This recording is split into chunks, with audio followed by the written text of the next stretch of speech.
英超第15輪，利物浦對陣利茲聯的比賽結束之後，沙拉赫沒有直接回更衣室，而是自願走向混合採訪區接受採訪，當着媒體的面，把自己和利物浦教練組以及管理層之間的矛盾攤在了台面上。在那段採訪裡，沙拉赫說：“我已經連續3場坐冷板凳當替補了，這是我職業生涯第一次遇到這種情況。”他這番言論讓許多人大跌眼鏡，因為球員主動承認更衣室內部的矛盾，在足壇其實非常的少見。這事件立刻在網上引發了非常大的討論。有些利物浦球迷非常討厭沙拉赫把更衣室的矛盾直接暴露在公眾的面前，覺得有些事情應該關起門來解決。其實在這之前，如果沙拉赫什麼都不說，在大部分利物浦的球迷心中，他已經是妥妥的俱樂部傳奇。但現在，沙拉赫卻被一部分球迷罵成了不知感恩的混蛋。你能想象嗎？這個為利物浦打進200多個球，幫助球隊拿到歐冠冠軍和英超冠軍的絕對功臣，現在卻被很多人說他正在親手毀掉自己在利物浦球迷心目中的形象。所以在這期視頻裡，我們就來聊一下切爾西當年為什麼會放棄他，利物浦又是怎樣一步步成就他的，而他後來又是怎樣一次次傷害球隊、傷害身邊這些和他一起拼命過的隊友的。這個故事還要從10年前的斯坦福橋開始說起。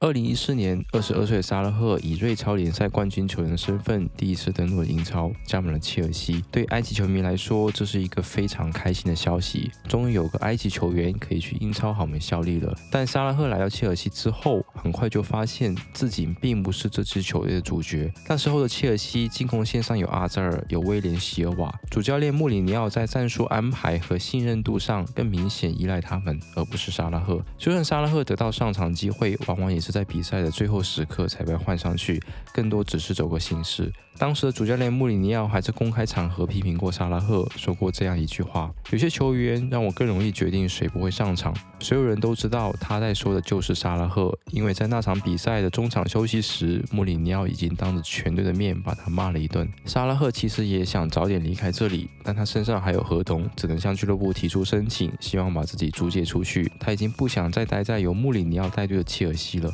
離開切爾西之後，沙拉赫也終於明白了一件事：如果一直等別人給機會，自己永遠只會是替補。所以在2015年的冬季轉會窗口，沙拉赫被切爾西租借到了意甲的佛羅倫薩。在佛羅倫薩這半個賽季裡，他在聯賽出場了16場，打進了6顆進球。這組數據至少說明了一件事：沙拉赫是有能力進球的，只要給他穩定的時間，他就能把機會變成結果。而且沙拉赫自己也很清楚，如果連租借期間他都踢不出好的狀態，踢不出存在感，那他很可能會被歐洲球隊徹底淘汰，甚至連再證明一次自己的機會都沒有。後來他又被租借到了羅馬，相比在佛羅倫薩，他在羅馬承擔的任務更重，分量也更大。當球隊打不開局面時，需要有人在邊路撕開空間，而他往往可以用速度和突破為球隊爭取到機會，甚至直接把局面扳回來。可以說，租借到羅馬就是沙拉赫職業生涯的一個關鍵轉折點。他為羅馬各項賽事出場了42場，打進了14顆進球，並且還被俱樂部評為羅馬隊內賽季最佳球員。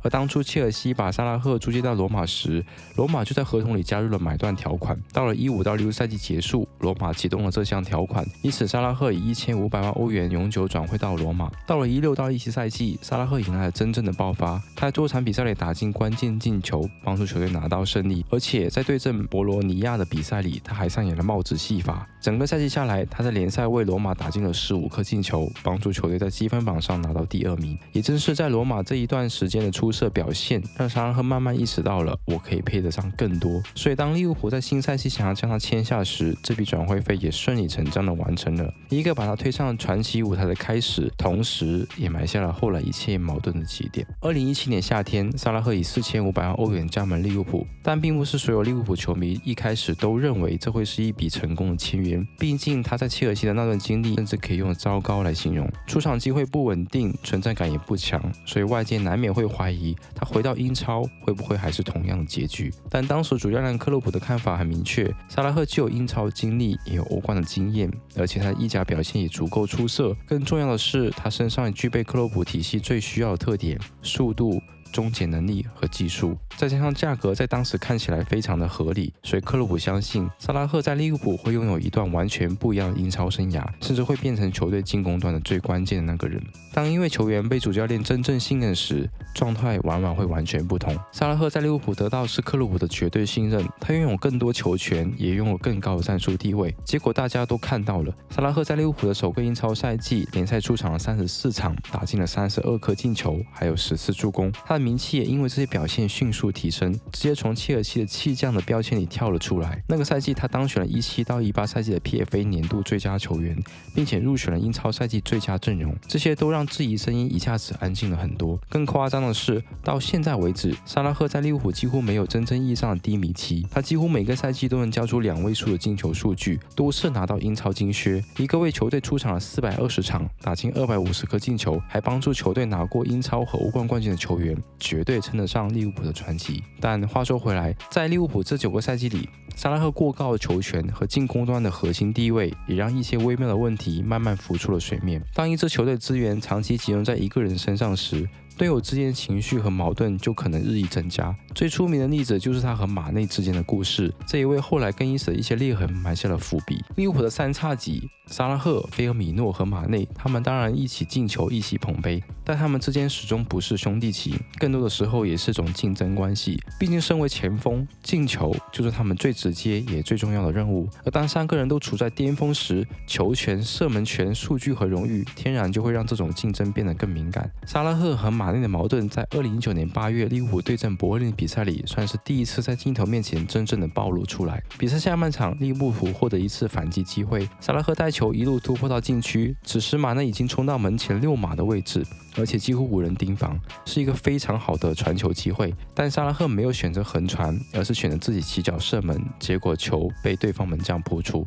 馬內當場就非常的生氣，情緒明顯寫在臉上。克洛普看到情況，很快就把馬內換下，但被換下之後，馬內反而更火，嘴上一直抱怨。鏡頭裡可以看到他當時真的憋了一口氣，而在那一刻站出來安撫他的，恰恰是三叉戟裡最像潤滑劑的那個人——菲爾米諾。菲爾米諾在自己書裡就說過類似的話，他不會站隊，所以馬內和薩拉赫都很喜歡他。他是2個人中間的調和劑，如果沒有他，薩拉赫和馬內可能真的會吵起來。也正因為如此，菲爾米諾在比賽中經常犧牲自己的進球機會。他名義上是中鋒，但更多的時候扮演是連接點、回撤、做球、分球，把球一會交給薩拉赫，一會交給馬內，讓這條鋒線能夠維持運轉。後來隨着菲爾米諾、馬內和克洛普的相繼離開，表面上看起來利物浦更衣室的問題好像解決了，但隨着新教練到來，球隊進入了新的週期，這個問題又再次搬上了台面。而這一次不再只是隊友之間別扭和不滿，而是薩拉赫把矛盾公開化之後，整個利物浦都被他傷害了。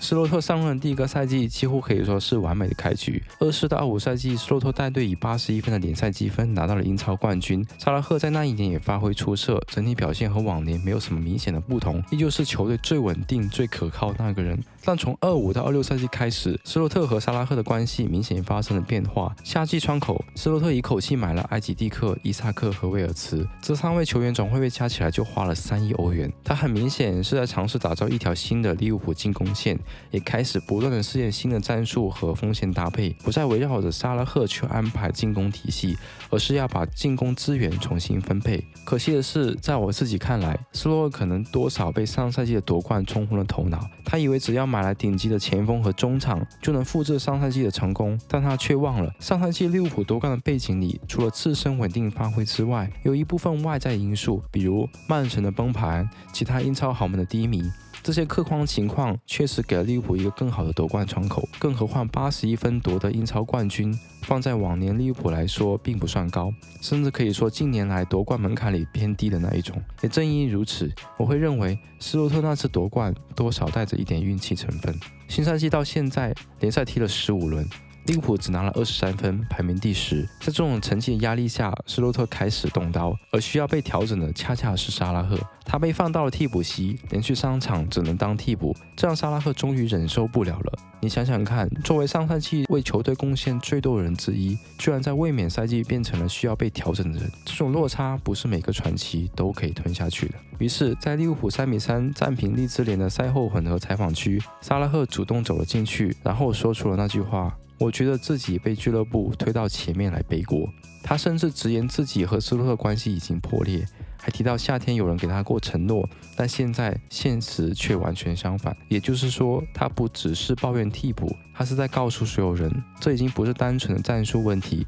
而是更衣室內部溝通和信任層面的裂縫。薩拉赫這次的行為讓隊友、主教練和俱樂部都備受壓力。因為他把更衣室裡的問題直接讓全世界都知道了。隨後，斯洛特把薩拉赫排除在歐冠比賽大名單之外。更戲劇性的是，在新聞發布會上，有記者問斯洛特：“薩拉赫還會為利物浦出場嗎？”斯洛特只回了一句：“我不知道。”很明顯，薩拉赫的這次公開爆料傷害到的不只是俱樂部，也包括隊友、教練和球迷。其實，就算薩拉赫在這個賽季狀態下滑，表現不再那麼出色，利物浦也早已把他列為球隊的傳奇。而且很多問題本可以私下和教練和俱樂部溝通解決，為什麼非要公之於眾，把矛盾擺在鏡頭面前呢？薩拉赫曾經是利物浦時代的象徵，可當象徵開始對着鏡頭開火，受傷的就不只是他一個人了，而是整支利物浦俱樂部。